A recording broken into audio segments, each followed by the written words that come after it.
malam besoknya itu kayak aku merasa dikejar-kejar hantu, kayak dikejar-kejar hantu sampai ngap banget, terus kena erep-erep lah kayak gitu-gitu ya.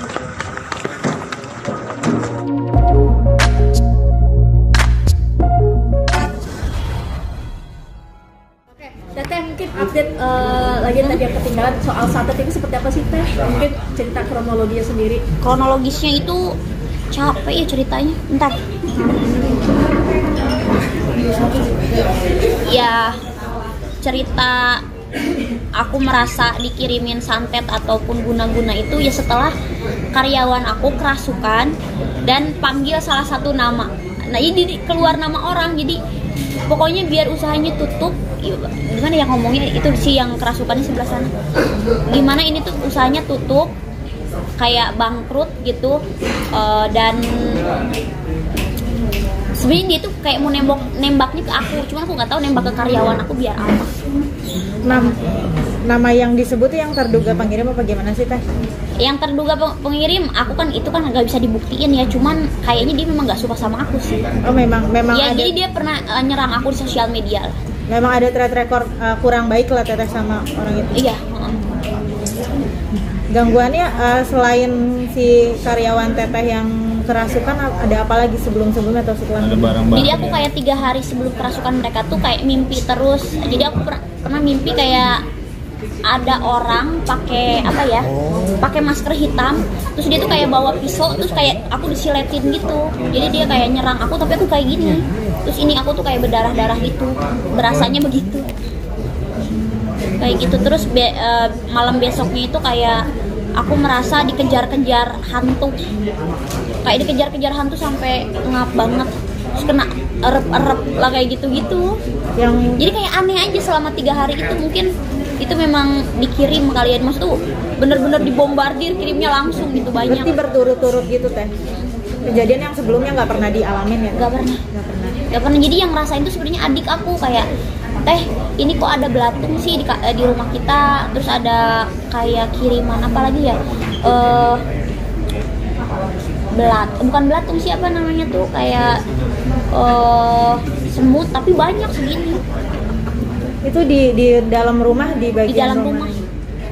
Berarti selain tempat usaha, rumah juga kena? Rumah juga kena. Terus aku lagi nonton Netflix di atas, tiba-tiba ke kaca tuh kayak ada yang ngelempar, kayak apa sih, kayak burung nabrak ke kaca. Tapi keras banget, kayak burungnya besar. Terus pas aku keluar nggak ada apa-apa. Setelah mengalami itu udah konsultasi mungkin ke guru spiritual atau gimana? Ke paranormal belum. Karena kan kemarin aku ada BAP segala macam lah, jadi belum sempat. Terus mau ada show juga lusa, jadi kayaknya nggak sempat ke paranormal juga. Ini kan momennya tepat nih Teh, tempat usaha sama Teh kena teror nih Teh. Ada hubungannya nggak sih sama laporan ke Apex? Aku jadi kayak gini, sebelum aku dikirim guna-guna atau santet pun ya nggak tahu lah guna-guna atau santet, aku nggak ngerti juga tuh, karena aku kan memang nggak terlalu percaya yang begituan ya. Cuma ini berasa banget aneh kayak gitu. Nah jadi aku tuh diintai sama orang, kayak tempat hiburan ini ada mobil merah ngintai selama 3 hari di depan tuh mobil merah, dan aku udah dapat platnya. Aku nanti mau cek dulu itu siapa. Terus klub ini juga didatengin preman berhari-hari, suruh tutup. Kalau enggak kamu nanti ditakut-takutin lah, mau dirajia lah, mau apalah dari BNN lah, padahal bukan, itu preman aja kayak gitu. Jadi terus sampai adik aku Teh, aku nggak mau buka klub tuh soalnya banyak yang ngancem kayak gitu. Terus abis itu tuh aku pernah, jadi selama 3 bulan ini ya aku diteror terus-terusan tuh. Terus aku lagi show di mana diturunin pendemo fiktif, dikirimin pendemo kayak apalah. Terus kita tuh tanya, ada orang aku suruh nyamperin ke pendemo itu, salah satunya yang di belakangnya, kayak, "Bu, ngapain ikut demo?" "Nggak tahu." "Maksud ibu ngapain ngedemo Dinar?" gitu. "Nggak tahu, aku cuma dapat bayaran 50.000 suruh ikut," katanya gitu. Jadi dia nggak tahu apa-apa. Jadi kan berarti itu fix lah pendemo bayaran kayak gitu. Tapi Teteh soal yang gangguan-gangguan mistis ya Teh ya, udah ada penanganan belum dari Teteh sendiri? Belum ada. Ini aja masih sesek. Kayak napas aku tuh kan harusnya plong gitu ya. Ini enggak, kayak sesek aja, sesek sama berasa kayak ditusuk di sini sama yang di bagian sini kayak ada 2 tusukan gitu. Ada rencana mau ngapain nggak teh, maksudnya buat menghalau gangguan-gangguan? Aku belum ada ini ya, belum ada guru spiritual lah yang bisa bantu aku. Karena kan aku memang nggak begitu, paling aku pengajian sama Umi Pipik. Masa Umi Pipik Umi ini aku kena guna-guna, Umi kesini ya ketawain lah sama Umi, ya tinggal kamu ngaji paling kan gituin. Iya. Bapak sendiri dengar kabar gini gimana teh? Bapak ibu? Dia nggak tahu. Aku kalau kena masalah besar itu aku nggak pernah cerita ke orang tua, kalau udah selesai baru cerita karena kan takut dia kepikiran. Apalagi orang tua aku kan udah tua juga, kasihan, takut kepikiran. Atau kan abah kan ustadz ya teh ya, guru ngaji, apa nggak konsultasi ke abah? Nggak sempet sih dia itu kayak teh rumah sama tempat usaha tuh diajiin dia teh sebelum buka atau sebelum ini gitu. Cuman aku tuh memang apa ya, aku tuh sibuk kayak keluar kota kan, ada show juga DJ-nya, terus memang ya sibuk kesana kesini lah kayak gitu, jadi belum sempat ngadain pengajian kayak gitu. Tapi berdampak ke ini nggak sih, ke pengunjung nggak sih teh soal yang gangguan? Oh iya, jadi kayak aku pernah adik aku tuh bikin acara, udah reservasi full, terus tiba-tiba cancel gitu aja. Kayak ada yang udah booking fee, oh table ini misalnya dia udah DP kayak gitu, terus malam itu nggak datang, nggak jadi kayak gitu. Berarti kerugian yang dialamin apa aja sih teh dari gangguan? Ya kalau rugi untungnya, kalau usaha sendiri kan itu resiko ya, karena kan aku berani membuka usaha klub malam juga gitu kan. Cuman apa ya, aku tuh merasa tersiksa atau terintimidasinya itu abis diancam secara beneran, orangnya datang gitu ke tempat usaha aku, terus dikirimin pendemo segala macem. Apa ya aku dikirimin yang enggak karyawan aku sampai kerasukan lama, dari jam 12 malam sampai jam 6 pagi kerasukannya, jadi ganti-gantian. Jadi udah keluar nih ceritanya makhluknya, ada makhluk baru masuk, masal gitu. Masal gitu teh? Iya. Apa satu-satu gitu maksudnya? Enggak, yang kerasukannya 2 orang tapi ganti-gantian, jadi makhluk ini keluar masuk lagi, sampai adik aku capek banget teh kerasukan katanya. Mas tuh ngejagain yang kerasukannya itu. Tadi kan bilang ada yang nggak sukanya datang ke teteh, secara beneran datang. Jadi bukan orangnya, jadi dia ngirim orang. Oh, ngirim orang. Orang suruhannya dia. Orang suruhannya kayak preman gitu lah. Tapi udah ada ini nggak sih nanya-nanya lah masalahnya apa ke si? Ya ibarat kata kan mungkin dia pikir aku ada sangkutannya sama Koapek segala macam. Mungkin ya dia pikirnya seperti apa. Padahal kan sementara ini aku kan memang usaha sendiri, apa-apa juga aku berusaha sendiri.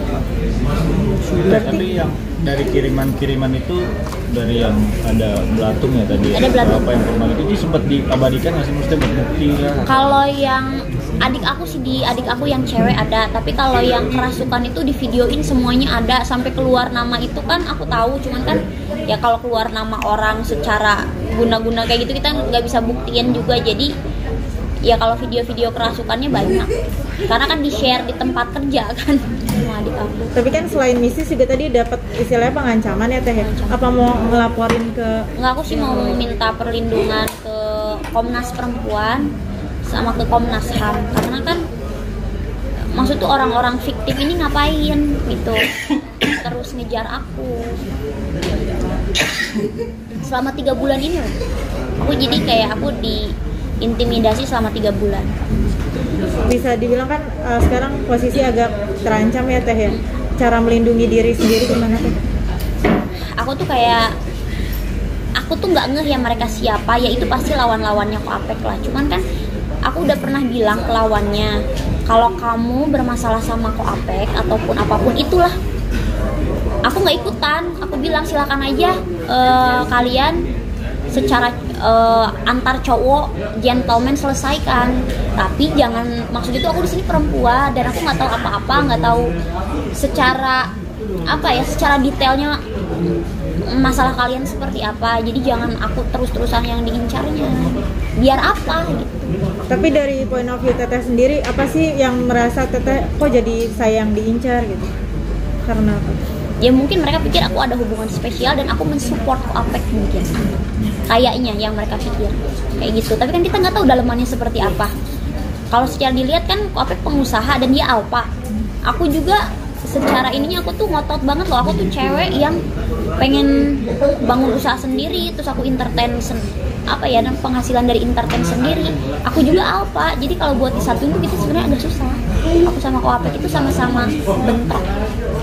Tapi sama Koapeknya sendiri udah ada komunikasi belum sih? Kok jadi Nah kemarin kan aku kan di BAP kan sama polisi buat dimintai keterangan. Aku kan sekalian dijenguk, bawain nasi padang lagi gini. Aku tanya, ini musuh-musuh kamu kenapa jadi ngincer aku ya? Karena aku tanya, Kak, menurut kamu ini siapa? Ya menurut dia ini musuh-musuhnya dia. Kenapa kataku kenapa ngincer aku? Harusnya kalau secara gentleman urusannya sama kamu. Lagian kan Koapeknya juga udah di dalam. Kenapa Koapeknya udah di dalam tetap ngincer aku? Itu sih yang aku sampai saat ini, apa mau puas gitu kan, kayak gitu, apa mau bunuh aku, mau apa gitu, kamu mau ngejatuhin mental aku, nggak fair lah buat aku, buat ngeladenin. Bukannya kalian tuh orang kaya ya, ini kan yang lawan-lawannya Koapek tuh orang kaya, kenapa harus ngincer aku nggak ada apa-apanya, aku ini nggak ada apa-apanya. Kenapa aku sekarang itu kayak meledak, terus aku curhat ke media ataupun aku udah berani speak up ke media. Sebelumnya tuh 3 bulan yang selama aku diintimidasi, aku tuh nggak pernah ngomong ke media karena aku udah merasa tertekan. Terus ada di mana video aku yang backingan itu video lama diedit sama dia, dipotong sama musuhnya Koapek, dipotong, disangkutin ke kasusnya Koapek, diviralin sama dia ke sosmed, bayar sosmed, dan itu udah cara lama dia seperti itu. Kayak gitu sih. Tapi dengan adanya ini maksudnya jadi